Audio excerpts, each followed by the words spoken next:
तो ये जैसे आप अपने शरीर पे ये राख करते हैं जो है अंतिम और आखिरी सत्य है। भोलेनाथ ने राख क्यों लगाई थी? एक बार जो है राम राम सत्य करके लोग जा रहे थे, तो भोलेनाथ ने कहा कि सत्य जो है इनके पास है, ये राम राम सत्य बोल रहे हैं, वो पीछे पीछे हो लिए। भोले बाबा उनके पीछे हो लिए। जी। और जब ये शमशान घाट पहुँचे तो उन्होंने यही देखा कि मुर्दे को रखा और फूंक दिया, और फूंकने के बाद में जब वापस आ रहे हैं तो उनके मुंह पर राम राम सत्य नहीं था। भोलेनाथ कुछ दूर पीछे वो उसकी चुगली कर रहा है, वो उसकी चुगली कर रहा है। उन्होंने कहा बोला तो सत्य तो वहीं छोड़ के आ गए, बाकी तो संसार के अंदर में कुछ नहीं है। तो ये सत्य है आखिरी और अंतिम, इसीलिए भोलेनाथ ने उठाया, भस्म अपने ऊपर में लगा लिया। मुर्दा भी अगर आप कभी भी देखना कि कोई मुर्दे को लेके जा रहा है लेटाकर, वो राम राम सत्य है और सत्य बोलो गत करता, तो मुर्दे की खोपड़ी देखना वो ऐसे से करेगा, मुंडी हिलाएगा, बोला नहीं है। और जब उसको उस पर लेटाएंगे फिर वो कहेगा गत है गत है, बोला यही गति है और कुछ नहीं है। मोह हमेशा दुखों का कारण है, अब अगर त्याग वो सुखों का साधन है। ये मोह मत, ये मेरा बेटा है तो ये मेरा पोता है तो ये मेरा परपोता है, बूढ़ा हो गए, बोला कि अभी तो हमने अपने बेटे की शादी कर लिया, अब बेटे की शादी हो तो कहेगा अब मैं अपना पोता भी देख लूँ, जरा खिला लूँ। अब पोता बड़ा हो गया तो बोला कि मैं इसका भी जरा ब्याह देख लूँ, बोला मैं अपने परपोते को भी खिला लूँ। वो मोह मोह के अंदर में चारपाई पे हग रहा है, मूत रहा, ये नरक है। इसका सुधार उसी समय कर देना चाहिए जब बेटे की शादी कर दिया, बहू घर में आ गई, उनको अपने पैरों के ऊपर में खड़ा कर दिया, अपना जितना भी कारोबार उनको दे के अपना जो है संन्यास मार्ग अपना अपना लिया।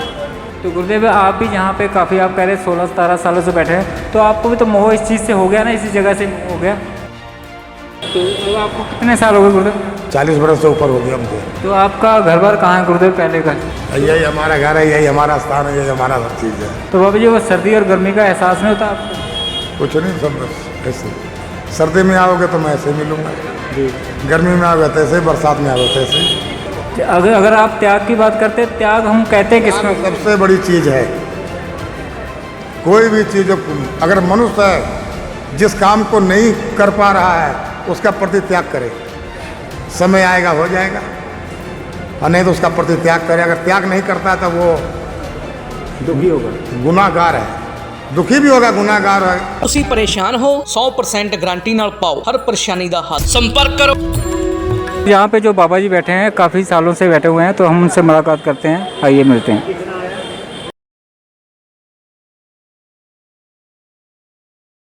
गुरुदेव जी राम राम। गुरुदेव जी आप इतने सालों से, कितने सालों से यहाँ पे बैठे हुए हैं? यहाँ तो मुझे काफ़ी साल हो गया जी। तो आपका विचार कैसे आया यहाँ पे सुभाष घाट पे बैठने का? बैठने, ये हमारी गुरु गद्दी है जी। इस पहले हमारे गुरु लोग बैठते थे, अभी हम लोगों को बैठना पड़ गया, अब वो नहीं है। तो अब आपको कितने साल हो गए गुरुदेव यहाँ पे बैठे हुए? यहाँ तो ऐसे जब तक गुरु लोग थे जब तक तो बैठता था, अभी हमको 15-16 साल ऐसे ही हो गया। इससे पहले मुझे यहाँ हरिद्वार में 40 बरस हो गया, 40 बरस से ऊपर हो गया मुझे। तो आपका घर बार कहाँ है गुरुदेव पहले का शुरू से? अब उससे क्या लेना है, जो एक बार जो संन्यास ले लिया तो उससे हमको कोई मतलब नहीं रह गया। ठीक है जी। यही हमारा घर है, यही हमारा स्थान है, यही हमारा हर चीज़ है। तो जैसे दर्शकों हम देखते हैं कि जब हरिद्वार में हम आते हैं तो सर्दियों में भी आते हैं, बाबा जी इसी रूप में मिलते हैं, तो बाबा जी वो सर्दी और गर्मी का एहसास नहीं होता आपको? कुछ नहीं, सब बस ऐसे। सर्दी में आओगे तो मैं ऐसे मिलूँगा जी, गर्मी में आओगे तैसे, बरसात में आओगे तैसे। तो आप दिन रात धोना आपका चलता रहता है? हाँ बिल्कुल। तो हमारे दर्शकों को आप क्या कहना चाहोगे? जो पूछो। तो जैसे हम हरिद्वार में आते हैं, जो पिंडदान लोग करते हैं, तो आप इसके बारे में क्या कहना चाहेंगे? देखो हरिद्वार के अंदर में पिंडदान यहाँ भी होता है जी नारायण शिला है जी यहाँ पर भी होती है, ऐसे जो है मातम जो असली जो है गया का भी है जी। समझे। जैसे कहते हैं कि जैसे गया में जाकर इसका महत्व ज़्यादा है हरिद्वार से ज़्यादा है, इसके बारे में आप? 16 शर्त फिर भी करनी पड़ेगी जी। और आपने अगर बद्रीनाथ में किया आपको ये भी नहीं करनी पड़ेगी। ठीक है जी। तो जैसे किसी की हत्या हो जाती है या एक्सीडेंट हो जाता है या आत्महत्या कर लेता है। नारायण शिला, जी, नारायण शिला पर। ये हरिद्वार में नारायण शिला है। हाँ, जी, तो आप जो धुना 24 घंटे चलाते रहते हो, तो आपका फिर रहन सहन सब इधर ही है। सब इधर ही है, रातों दिन यही, रात में भी, दिन में भी, सुबह भी, शाम भी यही। जी, तो गुरुदेव हमारे दर्शकों को आप कुछ संदेश ऐसा देना चाहेंगे जो मंत्र जाप करें और अपने जीवन सफल करें। ओम नमः शिवाय का जाप करें, जी, जीवन सफल है। ये भी नहीं कि मन लगा के, जी, ये नहीं कि थोड़ा सा कर लिया तो हो गया, नहीं। और जिस चीज़ को पाना है उस चीज़ का अध्ययन जरूर करनी पड़ेगी। तो जैसे गुरुदेव आप हमने देखा कि जब धुना चलता है उसके बाद आप इसके राख वगैरह अपने शरीर पे मलते हो, इसका महत्व बताइए ये गुरुदेव। अंतिम और आखिरी सत्य है और कुछ नहीं। आप विस्तार से बताएंगे इसके बारे में कुछ। ये अंतिम और आखिरी सत्य, इसके पीछे कुछ नहीं है, जी, समझे। ये तो संन्यास मार्ग है हमारा, जी, इसमें तप करना हमारा जो है कर्तव्य है। जी, जितना हम तप करेंगे, जितना ये अपने लिए भी नहीं करते, ये तो संसार के लिए करते हैं। जी। इसके अंदर में सभी का अंश आता है, समझे। तो ये जैसे आप अपने शरीर पे ये राख कर दी। राख जो है अंतिम और आखिरी सत्य है। भोलेनाथ ने राख क्यों लगाई थी? जी, एक बार जो है राम राम सत्य करके लोग जा रहे थे, जी, तो भोलेनाथ ने कहा कि सत्य जो है इनके पास है, ये राम राम सत्य बोल रहे हैं, जी। वो पीछे पीछे हो लिए, भोले बाबा उनके पीछे हो रही है। हो लिए। जी, और जब ये शमशान घाट पहुँचे तो उन्होंने यही देखा कि मुर्दे को रखा और फूंक दिया, और फूंकने के बाद में जब वापस आ रहे हैं तो उनके मुंह पर राम राम सत्य नहीं था। भोलेनाथ कुछ दूर पीछे, वो उसकी चुगली कर रहा, वो उसकी चुगली कर रहा है। उन्होंने कहा बोला तो सत्य तो वहीं छोड़ के आ गए, बाकी तो संसार के अंदर में कुछ नहीं है। तो ये सत्य है आखिरी और अंतिम, इसीलिए भोलेनाथ ने उठाया, भस्म अपने ऊपर में लगा लिया, बोला यही सत्य है और कुछ नहीं है। कहने में तो भोले बाबा जी ने यह कहा कि जब तक आप शमशान घाट पे चिता जल रही है तब तक आप राम नाम कर रहे हो, जब चिता से निकले बाहर तो सब कुछ भूल गए। भूल गए। तो गुरुदेव यही संसार है, सब कुछ यही संसार है। मुर्दा भी अगर आप कभी भी देखना कि कोई मुर्दे को लेके जा रहा है लेटाकर, वो राम राम सत्य है और सत्य बोलो गत करता, तो मुर्दे की खोपड़ी देखना वो ऐसे से करेगा, मुंडी हिलाएगा, बोला नहीं है। और जब उसको उस पर लेटाएंगे फिर वो कहेगा गत है, गत है। बोला यही गति है और कुछ नहीं है, समझे। इसलिए अंतिम आखिरी सत्य यही है और कुछ नहीं है। तो आपने सब कुछ पा लिया, जहीं पे बैठ के सब कुछ पा लिया गुरुदेव। पाना क्या है? जितना त्याग है उतना ही पाना है। पाना क्या? कुछ नहीं। अगर आप त्याग की बात करते हैं, त्याग हम कहते हैं किसको? त्याग सबसे बड़ी चीज है।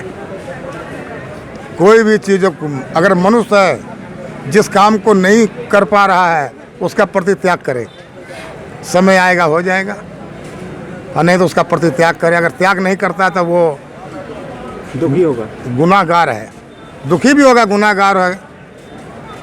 कई प्रकार के गुनाह हैं। अब उस चीज़ का अगर त्याग कर दिया तो वो भली बात ही बच गया, और नहीं त्याग किया तो वो बस अधिकारी जेल का भी है, समाज का भी है, हर चीज़ का अधिकारी है। जी। गुरु जी, किसी को चीज़ नहीं मिलती वो रोने लगता है कि हमें मिल नहीं रहा, लेकिन आपने सब कुछ, उसका मोह बस, ये सब मोह की बात है। मोह बस, यही तो त्याग करना है। तो गुरुदेव आप भी यहाँ पे काफ़ी, आप कह रहे 16-17 सालों से बैठे हैं, तो आपको भी तो मोह इस चीज़ से हो गया ना, इसी जगह से मोह हो गया? कोई मोह नहीं जी, कोई मोह नहीं। क्योंकि जो भी आके दर्शन करता है यहीं पे हमको अपना तप करना है, अपना जोग जगाना है, इसमें कोई मोह नहीं है। अगर मोह होता तो फिर क्या रहता है? जी, मोह तो संसार के अंदर होता है। जी, हम लोग डाल डाल के फूल हैं। एक महात्मा जो है हर डाल डाल के हैं, हर कोख के हैं, हर समाज के हैं। जी, हम में मोह भी है और नहीं भी है, दोनों ही बात है। लड़ेंगे झगड़ेंगे सब कुछ करेंगे, जी। बस मोह भी है और नहीं भी है। मोह किया तो दुख होगा, जी, और मोह नहीं किया तो सुख होगा। इसलिए ना हमारे अंदर मोह है और ना तो हमारे अंदर में त्याग के सिवा मोह तो है ही नहीं। मोह किसी चीज़ का नहीं रखते हम, जो सामने है उसी का ही उचित पालन है। अभी हम यहाँ से उठ के चले जाएंगे, इसका मोह हमारा ख़त्म हो जाएगा, आगे कहीं और जगह देखेंगे। वही हमारी गुरु गद्दी है, ये परंपरा चली आ रही है, इसको निभाना है। जी जी। तो पहले यहाँ पे गुरु कौन से बैठते थे? पहले गुरु जी कौन बैठते थे? हमारे गुरु महाराज पहले जो है हमारे परदादा गुरु जी थे स्वतंत्रपुरी जी महाराज जी फिर महाराज ब्रह्मपुरी जी थे। जी हमारे गुरु महाराज अभी जिंदे हैं, श्री महाराज केदारपुरी जी। मैं उनका शिष्य हूँ। जी। मेरा नाम बाबा राधे श्यामपुरी है। ये हमारी चौथी पीढ़ी है। चौथी पीढ़ी है जाएंगे। तो बाबा जी हमारे दर्शकों को क्या कहना चाहेंगे आप? हमारे दर्शकों को क्या संदेश क्या देंगे? कहेंगे? ये भजन करें, आनंद करें। आपके भी जीवन के अंदर में ऐसा कभी चानस आया होगा जी गुरुदेव। और आपको भी छोड़ना पड़ गया होगा, तो आप अपने जीवन के अंदर में पलट के एक बार इसका ध्यान करो कि प्रतित्याग में और मोह में क्या रखा है। मोह जो है दुखों का कारण है। बिल्कुल सर गुरुदेव। मोह हमेशा दुखों का कारण है, अब लेकिन त्याग वो सुखों का साधन है। इस बात के लिए याद रखो मेरी। ये क्या है? ये मोह बस है, ये मोह बस है। ये मेरा बेटा है तो ये मेरा पोता है तो ये मेरा परपोता है। बूढ़ा हो गए, बोला कि अभी तो हमने अपने बेटे की शादी कर लिया। अब बेटे की शादी हो तो कहेगा अब मैं अपना पोता भी देख लूँ, जरा खिला लूँ। अब पोता बड़ा हो गया तो बोला कि मैं इसका भी जरा ब्याह देख लूँ। बोला मैं अपने परपोते को भी खिला लूँ। वो मोह के अंदर में चारपाई पे हग रहा है, मूत रहा, ये नरक है। इसका सुधार उसी समय कर देना चाहिए जब बेटे की शादी कर दिया, बहू घर में आ गई, उनको अपने पैरों के ऊपर में खड़ा कर दिया, अपना जितना भी कारोबार उनको दे के अपना जो है संन्यास मार्ग अपना ले। किसी भी आश्रम में रह के भजन करे, वही मुक्ति का द्वार है। नहीं तो ये तो मोह है, नरक का द्वार तो खुला ही खुला है। बहुत बहुत धन्यवाद गुरुदेव। ਤੁਸੀਂ ਪਰੇਸ਼ਾਨ ਹੋ 100% ਗਾਰੰਟੀ ਨਾਲ ਪਾਓ ਹਰ ਪਰੇਸ਼ਾਨੀ ਦਾ ਹੱਲ। ਹੋਇਆ ਪਿਆਰ ਵਾਪਸ ਪਾਓ 24 ਘੰਟੇ 'ਚ। ਪਰੇਸ਼ਾਨੀ ਜਿਵੇਂ ਲਵ ਮੈਰਿਜ, ਪਿਆਰ 'ਚ ਧੋਖਾ, ਸੌਤਨ ਦੁਸ਼ਮਣ ਤੋਂ ਛੁਟਕਾਰਾ, ਤਲਾਕ ਕੇਸ, ਜ਼ਮੀਨੀ ਝਗੜਾ, ਵਿਦੇਸ਼ ਯਾਤਰਾ, ਇਮੀਗ੍ਰੇਸ਼ਨ ਮਸਲੇ, ਔਲਾਦ ਸੁੱਖ, ਬਿਮਾਰੀ 'ਚ ਦਵਾ ਨਾ ਲੱਗਣਾ, ਕੀਤਾ ਕਿਰਾਇਆ ਦਾ ਜੜ ਤੋਂ ਖਾਤਮਾ, ਗੁਪਤ ਵਸ਼ੀਕਰਨ ਕਰਾਓ, ਮਨ ਚਾਹਾ ਪਿਆਰ ਪਾਓ, ਲਾਟਰੀ ਨੰਬਰ ਪਾਓ, ਭਾਵੇਂ 649 ਹੋਵੇ ਜਾਂ ਲੋਟੋ ਮੈਕਸ। ਪਿਆਰ 'ਚ ਧੋਖਾ ਖਾ ਚੁੱਕੇ ਪ੍ਰੇਮੀ ਪ੍ਰੇਮਿਕਾ ਇੱਕ ਵਾਰ ਜ਼ਰੂਰ ਸੰਪਰਕ ਕਰਨ। ਮੈਂ ਤੁਹਾਡਾ ਪਿਆਰ ਟੁੱਟਣ ਨਹੀਂ ਦੇਵਾਂਗਾ। It's my promise. ਸੰਪਰਕ ਕਰੋ।